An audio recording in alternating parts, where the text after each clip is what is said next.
Hi! I am Krishna Vamsi. నేను ఈ YouTube ఛానల్‌లో యూపీఎస్సీ రిలేటెడ్ స్ట్రాటజీస్ కానీ, ఆన్సర్ రైటింగ్స్ కానీ, మా ఎక్స్‌పీరియన్స్ కానీ చెప్తూ ఉంటాను. రెండోది గవర్నమెంట్ జాబ్స్ ప్రిపేర్ అయ్యే వాళ్ళకి ఏమేమి ప్రిపేర్ అవుతారు, ఏంటి అనేది చెప్తుంటాను. మూడోది లైఫ్‌కి సంబంధించి ఇష్యూస్ ఉంటే వాటిని ఎక్కువగా డిస్కస్ చేస్తాను. రెండోది సోషల్ ఇష్యూస్. సో, రెండోదంటే ఫోర్త్‌ది. సోషల్ ఇష్యూస్ నాకు సంబంధించినవి నా పర్సెప్షన్స్ చెప్తూ ఉంటాను. సో, ఎవరైతే కొత్తగా ఛానల్ చూస్తున్నారో వాళ్ళకి ఎంతో ఉపయోగపడుతది. దిస్ ఈజ్ అంతా ఫ్రీగా ఉంటది. There is no cost of it. మీకు కావాలి అనుకుంటే ఛానల్ సబ్స్క్రైబ్ చేసుకోండి. సో, ఇప్పుడు నేను చెప్పేదేంటంటే జనరల్‌గా ఇది యూపీఎస్సీ రిలేటెడ్ వీడియో. సో, ముందుగా చెప్తున్నాను. సో, ఇక్కడేంటంటే యూపీఎస్సీ ప్రిపేర్ అయ్యే వాళ్ళకి నేను ఈ వీడియో చూస్తే ఆల్మోస్ట్ 2-3 ఇయర్స్ సేవ్ అవుతది. ఎలా సేవ్ అవుతదో నేను చెప్తాను. లాస్ట్ వరకు వీడియో చూడండి. ఓకే. లాస్ట్ వరకు వీడియో చూడండి. నేను చెప్పేదేంటంటే నేను ఇది రాస్తాను. జస్ట్ చదవండి.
సో, ఒకసారి ఇది చదవండి. నేనేం రాశానో చూడండి. ఏం రాసాను చూడండి. Whenever someone watches my YouTube videos and get an automatic smile on their faces and get worth of it, I feel that my goal of becoming N officer is on the right path. So, అల్టిమేట్‌గా నాకు కావాల్సింది కూడా ఇదే. So, జనరల్‌గా IAS officer అనేది ఎవరికైనా goal కదా! నాది ఈ టైప్ అనమాట. సో, ఈ రకమైన దాన్నేమంటారు లైఫ్‌లో సాటిస్ఫాక్షన్ పొందుతారనమాట. So, what is the happiness of someone అంటే ఇలా చేయటం అనమాట. సో, ఒకసారి వీడియోలోకెళ్తే ఇంకా డీటెయిల్స్ ఎక్కువ చెప్పుకుంటే టైం వేస్ట్ అవుద్ది. సో, వీడియోలోకెళ్తే ఈ వీడియో లాస్ట్ వరకు చూడండి. ట్రస్ట్ ఇస్తాను. సో, మీరు దీన్ని పార్ట్‌లుగా డివైడ్ చేస్తాను. ఇది ప్రెజెంట్‌కి first part. I don't know ఎన్ని పార్ట్స్ వస్తాయో. ఈ పార్ట్‌లో అయితే బేసిక్స్ చెప్తాను. నేను రాసుకున్న నోట్స్ చూసి చెప్తాను. సో, దాన్ని మీరు లాస్ట్ వరకు చూడండి. మీరు ఎక్కడ స్కిప్ చేసినా అర్థం కాదు. మీకు తెలియదు కూడా. సో, నేను చెప్పేదేంటంటే లాస్ట్ వరకు చూస్తే మీకు ఎంతంటే అంత హెల్ప్ అవుతది. Trust me. నాకు ఈ 10 మినిట్స్, 15 మినిట్స్ నా చేతిలో పెట్టేయండి. నాకు తెలియదు ఎంత టైం పడతదో. బట్ మీకు వర్త్ ఉండకపోతే నన్ను అడగండి. మీరు కామెంట్స్‌లో అడగండి వర్త్ లేకపోతే. సో, మరి నెగెటివ్ మనం ఏం చేయలేం కాబట్టి ఓన్లీ పాజిటివ్ వరకు చూద్దాం. Okay. So, first and foremost thing ఏంటంటే జనరల్‌గా ఆన్సర్ రైటింగ్ కావాల్సిన కొన్ని పాయింట్స్ ఉంటాయి. ఆ పాయింట్స్ మనం డిస్కస్ చేద్దాము. ఆ పాయింట్స్‌లో కొన్ని ఏంటంటే points required for the answer writing. That is points generation అనమాట. పాయింట్ ఫార్మేషన్ కానీ, సెంటెన్స్ ఫార్మేషన్ కానీ. బట్ దానికంటే ముందు కంటెంట్ కావాలి. సో, ఆ కంటెంట్ తెలిస్తే సరిపోదు. ఇంట్రడక్షన్, కన్క్లూజన్స్ కూడా తెలియాలి. సో, అవి తెలిస్తే సరిపోదు. వాల్యూ అడిషన్స్ కూడా తెలియాలి. ఇప్పుడు వాల్యూ అడిషన్స్ తెలిస్తే సరిపోద్దా? ఆన్సర్ రాయాలంటే క్వెషన్ డిమాండ్, డైమెన్షన్స్ తెలియాలి కదా! తర్వాత కొన్ని టైల్ వర్డ్స్ ఉంటాయి. ఫర్ ఎగ్జాంపుల్ టైల్ వర్డ్స్ చెప్పాలంటే మీకు ఏం చెప్తారు? ఫర్ ఎగ్జాంపుల్ డిస్కస్ అని అడుగుతాడు. లేదంటే ఎలాబరేట్ అని అడుగుతాడు. ఎక్స్‌ప్లెయిన్ అని అడుగుతాడు. లేదంటే ఎగ్జామిన్ అని అడుగుతాడు. లేదంటే క్రిటికల్లీ అనలైజ్ అని అంటాడు. ఇంకేం అడగొచ్చు? ఇంకా చాలా ఉన్నాయి. ఎక్స్‌ప్లెయిన్ కానీ, ఎలాబరేట్ కానీ ఇంకేమైనా ఉంటాయి. సో, ఏవైనా టైల్ వర్డ్స్ ఉంటే మర్చిపోతే నేను కామెంట్ సెక్షన్‌లో పెట్టండి. సో, ఉన్నాయి. బట్ నేను అన్నీ చెప్పట్లేదు. ఓకే. నెక్స్ట్ బౌన్సర్ క్వెషన్స్ ఎలా ఎదుర్కోవాలి? టైమ్ మేనేజ్‌మెంటు, పాయింట్స్ ప్రయారిటైజ్ చేసిన ఏ పాయింట్ ముందు రాయాలి? పాయింట్స్ ఆఫ్ ది క్వశ్చన్, కొన్ని పాయింట్స్ ఏం రాయాలి, brain storming. So this is అనేది దీనికి నాకు తెలిసి 8 టైప్స్ 9 టైప్స్ ఉన్నాయి బ్రెయిన్ స్ట్రోమింగ్ గురించి. స్ట్రక్చర్ ఆఫ్ ది ఆన్సర్ అనేది నేను చెప్తాను. సో నాకు తెలిసినవి ఇవన్నీ బేసిక్గా నేను నేర్చుకున్నవి మీకు ఉపయోగపడతాయి. సో ఈ 9 టైప్స్ 8 టైప్స్ నెక్స్ట్ వీడియోలో చేస్తాను. 9 టైప్స్ దాంట్లో ఒక 3 ఒక పార్ట్లో చేస్తాను, ఒక 4 ఒక పార్ట్లో చేస్తాను. వీలైనంత వరకు టైం తగ్గిస్తూ ఉంటాను. సో ఇంకొకసారి అసలు బేసిక్గా ఎలా ఉంటుందో ఆన్సర్ రైటింగ్ చెప్పడానికి, బ్రెయిన్ స్ట్రోమింగ్ అంటే ఏంటో అని చెప్పడానికి కోసం ఇది ఒక ఎగ్జాంపుల్ చెప్తున్నాను. ఫర్ ఎగ్జాంపుల్ మనం challenges faced in Indian agriculture తీసుకుందాము. సో ఛాలెంజెస్ ఫేస్డ్ ఇన్ అగ్రికల్చర్లో మనకి జనరల్గా పార్ట్లుగా తీసుకుందాము. పార్ట్లుగా అంటే ఫర్ ఎగ్జాంపుల్ చెప్తున్నాను. బిఫోర్ క్రాపింగ్, డ్యూరింగ్ కల్టివేషను అంటే కల్టివేషన్ చేసేటప్పుడు, okay, during harvest, post harvest ఉంటుంది. Okay, during cultivation, post harvest ఇది. ఓకే, సో ఇక్కడ ఏముంటాయో చూద్దాము. ఏమేమి ఉంటాయి దానికి సంబంధించి రిలేటెడ్. ఇప్పుడు ఛాలెంజెస్ అడిగాడు మనల్ని. బిఫోర్ క్రాపింగ్ అంటే ఏం చేయాలి, క్రెడిట్ యాక్సిస్ ఉండకపోవచ్చు, ల్యాండ్ సరిగ్గా ఉండకపోవచ్చు, క్లైమేట్ చేంజ్ ఉండకపోవచ్చు, మాన్సూను, టెక్నాలజీ, సీడ్స్ ఇష్యూస్ ఉండొచ్చు, జరిగేటప్పుడు కల్టివేషన్ చేసేటప్పుడు disease, water scarcity, labour, technology ఉండకపోవచ్చు. ఆ తర్వాత పోస్ట్ హార్వెస్టింగ్ ఏమంటే ట్రాన్స్పోర్టేషన్ ఇష్యూస్ ఉండొచ్చు, ఇంకా ఎంఎస్పీ ఇష్యూస్ ఉండొచ్చు. Okay, lack of storage issues ఉండొచ్చు. So these are some issues regarding agriculture అనమాట.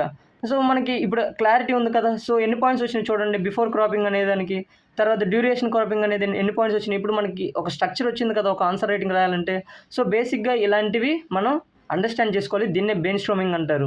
అంటే స్ట్రక్చర్ చేసుకోవాలన్నమాట, ఒక పాయింట్ జనరేట్ చేసుకోవడం. ఇవి కూడా నేను టైప్స్ ఉన్నవి అవి చేస్తాను. సో ప్రజెంటేషన్ అనేది కూడా చేస్తాను. వాల్యుయేషన్ ఏంటి, ప్రజెంటేషన్ అంటే ఏంటో నేను చెప్తాను. సో ఇప్పుడు జనరల్గా ఒక క్వశ్చన్ ఉంది.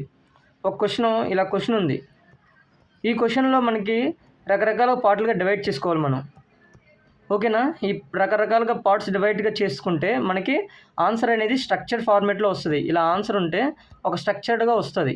ఓకేనా, సో అది డిస్కస్ చేద్దాం. చూడండి. So parts of the question can be identified by for example ఇక్కడ ఫుల్ స్టాప్స్ ఉంటాయి, ఇక్కడ ఉంటుంది కదా. ఈ ఫుల్ స్టాప్ దీని అంతా మీనింగ్ తెలుసుకోవాలి. సో ఉదాహరణకి మీకు చూపిస్తాను చూడండి. Though the human rights commissions have contributed immensely to the protection of human rights in India. So ఇదొక పాయింట్, అంటే ఒక పార్ట్ ఆఫ్ ది క్వశ్చన్ అనమాట. సో ఈ విధంగా మనం క్వశ్చన్ని డివైడ్ చేసుకోవాలి పార్ట్గా. While addressing the parts of the question it has to mention on the sheet of the paper with the exact keyword of the question. For example దీనికి example చూపించాలంటే మనకి హ్యూమన్ రైట్స్ అని ఉందంటే క్వశ్చన్లో, దాన్ని ఎగ్జాక్ట్గా ఆన్సర్లో కూడా మనం స్ట్రక్చరైజ్ చేసేటప్పుడు కూడా అదే ఇక్కడ ఇంప్లిమెంట్ చేయాలి. అంటే ఇంప్లిమెంట్ చేయడం అంటే అదే ఇక్కడ రాయాలి. మనం కొత్తగా హ్యూమన్ రైట్స్ సపరేట్గా వేరే నేమ్ రాయకూడదు. ఫర్ ఎగ్జాంపుల్కి బ్యాడ్ అని ఉంది, క్వశ్చన్లో బ్యాడ్ అని ఉంది. ఓకేనా, నువ్వేం చేస్తావంటే వరస్ట్ అని రాయకూడదు అనమాట. సో బ్యాడ్ అని యూజ్ చేస్తే it is more familiar with question అనమాట, వరస్ట్ అని రాయటం కంటే. సో బేసిక్ ఇది చిన్న వర్డ్ కాబట్టి అర్థమైతే, పెద్ద వర్డ్స్ ఉన్నప్పుడు కొంచెం డిఫికల్ట్ అవుద్ది అనమాట ఎగ్జామినర్ పేపర్ ఎవాల్యుయేట్ చేసే వాళ్ళకి. సో అదొక రకమైన క్వశ్చన్ డివైడ్ చేయాలి. సో ఇప్పుడు ఆ చేసే దాంట్లో కూడా 2 టైప్స్ ఉంటాయి. డివైడింగ్ క్వశ్చన్లో 2 టైప్స్. క్వశ్చన్ ఉందంటే దాన్ని ఆ క్వశ్చన్లో ఫుల్ స్టాప్స్, కామాస్ ఉంటాయి కదా, అవన్నీ కలిపితే మనం 2 పార్ట్లుగా డివైడ్ చేయొచ్చు. ఒకటి ఇంప్లిసిట్ పార్ట్ అంటారు, రెండోది ఎక్స్ప్లిసిట్ పార్ట్ అంటారు. ఇప్పుడు ఎక్స్ప్లిసిట్ అంటే ఇక్కడ నేను క్లియర్గా చెప్తాను చూడండి. ఎక్స్ప్లిసిట్ పార్ట్ అంటే ఏంటంటే డైరెక్ట్గా అడిగింది, అంటే డైరెక్ట్ పార్టు. అదే ఇంప్లిసిట్ అంటే ఇండైరెక్ట్ పార్టు. అంటే ఇప్పుడు ఇంప్లిసిట్ పార్ట్ అంటే ఏంటంటే, ఎక్స్ప్లిసిట్ పార్ట్ అంటే ఏంటంటే, ఇంప్లిసిట్ పార్ట్ అంటే డైరెక్ట్గా వాడు ఏం అడిగాడో అది రాసేస్తావు. ఇంప్లిసిట్ పార్ట్ అంటే డయాగ్రామ్స్ గీస్తావు. అంటే ఫర్ ఎగ్జాంపుల్ ఇప్పుడు కరప్షన్ ఇండియా, ఓకేనా, డేటా రిపోర్ట్స్ ఏమైనా ఉంటే ఇక్కడ రాసాయి. ఇప్పుడు షీట్ ఇలా ఉంటుంది కదా, ఇప్పుడు ఆన్సర్ షీట్ ఫర్ ఎగ్జాంపుల్ ఇలా చెప్పుకుందాం. ఫర్ ఎగ్జాంపుల్ ఇలా ఉంది ఆన్సర్ షీటు. ఓకేనా, ఇక్కడ ఇంట్రడక్షన్ రాస్తావు, బాడీ రాస్తావు కదా, ఇదంతా ఇక్కడ కన్క్లూజన్ రాస్తావు. సో ఇక్కడ ఏంటంటే ఇక్కడ ఒక షీట్లో ఇక్కడ రాసేది మనం ఇంప్లిసిట్ పార్ట్ రాసుకోవచ్చు అనమాట. సో డైరెక్ట్ పార్ట్ కాకుండా, అప్పుడు డైరెక్ట్ పార్ట్ కాకుండా ఇండైరెక్ట్ పార్ట్ మనం అక్కడ రాసుకోవచ్చు. So whenever we address the explicit part it should be return under brackets ఏదో ఉంది ఇక్కడ. సో నేను చెప్పిందే ఇక్కడ ఉంటాయి. సో మీదంతా చదివితే టైం సరిపోదు అనమాట. సో అర్థమైంది కదా. ఎక్స్ప్లిసిట్ పార్ట్ అంటే డైరెక్ట్గా రాసేది, ఇంప్లిసిట్ పార్ట్ అంటే ఇండైరెక్ట్గా రాసేది. ఇండైరెక్ట్గా అంటే అక్కడ ఉన్న క్వశ్చన్నే మనం వాల్యూ ఎడిషన్స్ ప్రొవైడ్ చేయటం. ఫర్ ఎగ్జాంపుల్ ఎక్స్‌ప్లిసిట్ పార్ట్ ఉంది. అంటే డైరెక్ట్‌గా ఉన్న క్వెషన్ రాసేస్తాము. ఇంకా ఇండైరెక్ట్‌గా రాయటం అంటే ఏంటంటే, మనకి డయాగ్రామ్స్ గీయటం, ఆ ఉన్నదాన్ని డయాగ్రామ్స్, బ్యాక్‌గ్రౌండ్ ఏదైనా లింక్ చేసుకోవటం, దాన్ని ఇంప్లిసిట్ పార్ట్ అంటారు. సో, దీనికి ఎగ్జాంపుల్ చూయించాలంటే నేను ఖచ్చితంగా ఒక ఆన్సర్ రైట్ తీసుకోవాలి. ఒక ఆన్సర్ రైట్ షీట్ తీసుకొని, ఆన్సర్ రైటింగ్ షీట్ కాపీ ఉంటది ఎవరిదో ఒకళ్ళ టాపర్‌దే. అప్పుడు దాన్ని ఎక్స్‌ప్లెయిన్ చేయాలి. బట్ ఈ వీడియోలో అవ్వదు. బట్ బేసిక్‌గా అర్థం చేసుకోండి. ఈ రకాలుగుంటాయి. ఈ విధంగా కూడా చదువుతారు. ఈ విధంగా కూడా రకరకాల డైమెన్షన్స్‌తో చూస్తారు ఒక ఆన్సర్ రైటింగ్‌ని అని చెప్పడం కోసమే ఈ వీడియో చేస్తున్నాను. సో, మీకు బేసిక్‌గా అర్థమవుతది అంతే. ఓకేనా?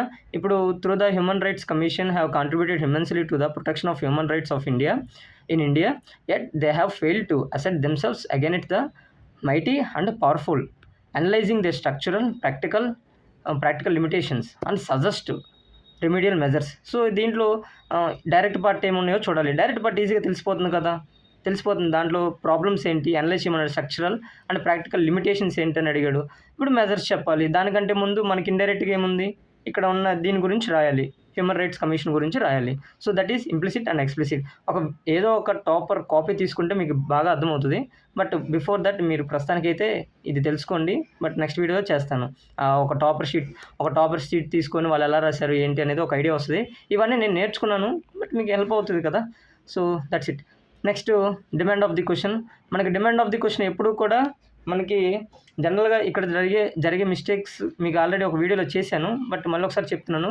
మనకి ఫస్టు ఆన్సర్ రైటింగ్ కూడా డిమాండ్ ఆఫ్ ది క్వెషన్ అంటే ఆ క్వెషన్ యొక్క డిమాండ్ చూసుకోవాలి. ఇక్కడ మనకి ఏం తెలుసో రాయకూడదు. అక్కడ ఏం అడిగాడో రాయాలి. So, that is demand of the question అంతే. ఇప్పుడు జనరల్‌గా మనోళ్ళు చేసే మిస్టేక్ అంటే మన యాస్పిరెంట్స్ చేసే మిస్టేక్ ఏంటంటే జనరల్‌గా ఏం చేస్తారంటే ఇలా ఉందంటే ఫస్ట్ పార్ట్ ఎక్కువ రాసేస్తారు. అంటే చాలా లవబుల్‌గా రాసేస్తారు. సో, మిగతా పార్ట్ అంతా ఏదో ఇంకా టైం సరిపోలేదని ఇంకేది సరిపోని సరిగ్గా రాయరనమాట. సో, బ్యాలెన్స్డ్‌గా రాసుకోవాలి. That is the demand of the question. So, మీకు ఈ పీడిఎఫ్ కావాలంటే ఈ పీడిఎఫ్ నేను టెలిగ్రామ్ ఛానెల్‌లో పెడతాను. నా టెలిగ్రామ్ ఛానెల్ ఉంటది. అది ఛానెల్ డిస్క్రిప్షన్‌లో ఉంటది. ఎళ్లి జాయిన్ అయితే ఈ పీడిఎఫ్ పెడతాను. దెన్ మీకు రీడ్ చేసుకోండి. ఇది జనరల్‌గా నేను అంటే దీన్ని నీట్‌గా నేను మా ఫ్రెండ్‌తో రాయించాను మళ్ళీ. వాళ్ళు రాశారు. ఎందుకంటే నేను ఆల్రెడీ అంటే చూసేటప్పుడు జనరల్‌గా మనకి దాన్నేమంటారు నోట్స్ మేకింగ్ వాళ్ళు క్లాస్ చెప్తున్న నోట్స్ మేకింగ్ మనం ఇలా రాసేస్తాం. సో, మనకు అర్థం కాదనమాట. సో, నేను నీట్‌గా రాయించాను. మా ఫ్రెండ్ హ్యాండ్ రైటింగ్ ఇది. So, demand of the question అనేది చెప్పాను కదా! అర్థమైందనుకుంటున్నాను. సో, దానికంటే ముందు మనం ఇంట్రడక్షన్ గురించి కూడా తెలుసుకోవాలి. ఇంట్రడక్షన్‌లో రకరకాలుగా ఉంటాయి. ఇంట్రడక్షన్ అనేది చాలా ఇంపార్టెంట్. ఎందుకంటే first impression is best impression. But దాన్ని లాస్ట్ వరకు తీసుకెళ్తే ఇంకా బెటర్ అనమాట. సో, ఇంట్రడక్షన్ పార్ట్ అనేది చాలా ఇంపార్టెంటు. ఇంట్రడక్షన్ పార్ట్‌లో రకరకాలుగా మనం రకరకాల వేస్ చెప్పొచ్చు. ఆ వేస్ ఏంటో చూడండి. ఆ వేస్‌లో ఫస్టు డెఫినిషను. ఓకేనా? తర్వాత డెఫినిషన్ ఒకటి మనకి యూజ్ చేసుకోవచ్చు. తర్వాత కమిటీ రిపోర్ట్స్ కానీ, లేదంటే ఇంకేముంటాయి జడ్జిమెంట్స్ కానీ, ఆ తర్వాత రిలవెంట్ కానీ, current examples, reports, data facts. These are very important అనమాట. డెఫినేషన్ చెప్పొచ్చు. దాన్నేమంటారు ఇంట్రడక్షన్‌లో. ఓకేనా? Definition, data facts, reports, current affairs, current context. Okay. తర్వాత best judgements and recent judgements or committees. So, ఇవి మనకి ఇంట్రడక్షన్‌లో పార్ట్స్ అనమాట. అంటే ఈ విధంగా కూడా ఇంట్రడక్షన్ చేయొచ్చు అని చెప్తున్నాను. అది ఏంటి అనేది మీకు ఒక టాపర్ కాపీ తీసుకుంటే మీకు ఈజీగా అర్థమవుద్ది. బట్ ముందు అనేది తెలుసుకోండి. ఒక ఐడియా తెచ్చుకోండి. నెమ్మదిగా స్టెప్ బై స్టెప్ వెళ్తే బెటర్ అనమాట. ఓకేనా? నెక్స్ట్ చూద్దాము. Next every point as a value addition అని సంథింగ్ ఏదో ఉంది. ఓకే. ప్రెజెంటేషన్ వచ్చేసరికి ఇప్పుడు దీంట్లో కొన్ని రూల్స్ ఉంటాయి. ఏంటంటే ఇది బాడీ. ఓకే. ఫర్ ఎగ్జాంపుల్ ఇదంతా ఒక పేపర్. ఓకే. ఇక్కడ ఇంట్రడక్షన్, ఇది కన్క్లూజన్. ఎగ్జాంపుల్ చెప్తున్నాను. ఒకసారి వెయిట్. ఇక్కడ ఇది బాడీ. సో, మనకు బాడీకి వచ్చేసరికి రకరకాల డైమెన్షన్స్‌లో కవర్ చేయాలి. ఆ డైమెన్షన్స్ అనేది టైప్స్ అంటారు. టైప్స్ అంటే బాడీ స్ట్రక్చర్డ్ టైప్స్ ఉంటాయి. సో, అవి ఎలాగో 8 టైప్స్ 9 టైప్స్ ఉంటాయి. అవి చెప్తాను. బట్ మనకి ఈ బాడీలో ఫాలో అయ్యేది ఒక రూల్ ఉంటది. ఆ రూల్ ఏంటంటే కేఈఈ. కేఈఈ అంటే కీవర్డ్ దీన్నేమంటారు ఎక్స్‌ప్లనేషన్. ఎక్స్‌ప్లనేషను దీన్నేమో ఎగ్జాంపుల్ అంటారు. సో, ఈ రకమైన స్ట్రాటజీ ఫాలో అవ్వాలి ప్రతిదానికి సేమ్. ఇక్కడ మీకు కీవర్డ్ అంటే ఏంటో తెలియాలి. ఎక్స్‌ప్లనేషన్ అంటే ఏంటో తెలియాలి. ఎగ్జాంపుల్ అంటే ఏంటో తెలియాలి. అది తెలియాలంటే మనం ఒక టాపర్ కాపీ తీసుకొని అనలైజ్ చేద్దాం. బట్ రూల్స్ ఉంటాయి. ఈ రూల్స్ అర్థం చేసుకుందాం ఫస్ట్. రూల్స్ అర్థం చేసుకుంటే గేమ్ ఈజీగా ఆడొచ్చు. ఓకేనా? సో ఇది ఈ రకంగా చేసుకోవచ్చు. జనరల్‌గా రకరకాల వే ఆఫ్ ప్రెజెంటేషన్ ఉంటది. ఈ ప్రెజెంటేషన్‌లో ఇలాంటివి హెడ్డింగ్స్ పెట్టుకోవడానికి, ఇలా హెడ్డింగ్స్ పెట్టుకోవడానికి, అండర్‌లైన్ చేసుకోవడానికి, మ్యాపింగ్ పార్ట్‌కి. ఓకే. సో ఇదొక రకమైనది పార్ట్ 2. డయాగ్రామ్స్ ఆల్రెడీ చెప్పేసాను కదా! డయాగ్రామ్స్ చాలా ఇంపార్టెంటు. ప్రతీదీ ఫర్ ఎగ్జాంపుల్ నేనేం చేస్తానంటే ఒకటి తీసుకుంటాను. ఫర్ ఎగ్జాంపుల్ ఏం తీసుకుంటానంటే ఇప్పుడు ఫర్ ఎగ్జాంపుల్ గవర్నెన్స్ అని ఉంది. గుడ్ గవర్నెన్స్ అని ఉంది. సో దీనికి నేను డయాగ్రామ్ గీయాలనుకుంటున్నాను. సో నేనేం చేస్తానంటే ఫస్ట్ గుడ్ గవర్నెన్స్ మీకు మరీ ఫెమిలియర్ ఉండదేమో ఈ టాపిక్. సో ఒక టాపిక్ తీసుకుందాం. ఎనీ టాపిక్ తీసుకుందాం. ఫర్ ఎగ్జాంపుల్ ఇప్పుడు మనకి సోషలైజింగ్ ప్రాసెస్ ఉంటది. ఫర్ ఎగ్జాంపుల్ సోషలైజింగ్ అంటే మన చిన్నప్పుడు ఫర్ ఎగ్జాంపుల్ ఎలా చెప్పాలి? సోషలైజింగ్ తెలుసు కదా! మనం చిన్నప్పటి నుంచి ఎలా పెరుగుతామో మన వాల్యూస్, బిలీఫ్స్ అన్నీ వస్తాయి. సో నేనేం చేస్తానంటే ఇది కూడా కొద్దిగా కష్టం ఉంటదేమో. సో ఇలా వద్దులే. ఇన్‌ఈక్వాలిటీస్ ఈజీగా ఉంటది. ఇన్‌ఈక్వాలిటీ గురించి చూద్దాము. ఇప్పుడు ఒక రకమైన ఇన్‌ఈక్వాలిటీస్ అనేది రకరకాల పర్స్పెక్టివ్స్ ఉంటాయి.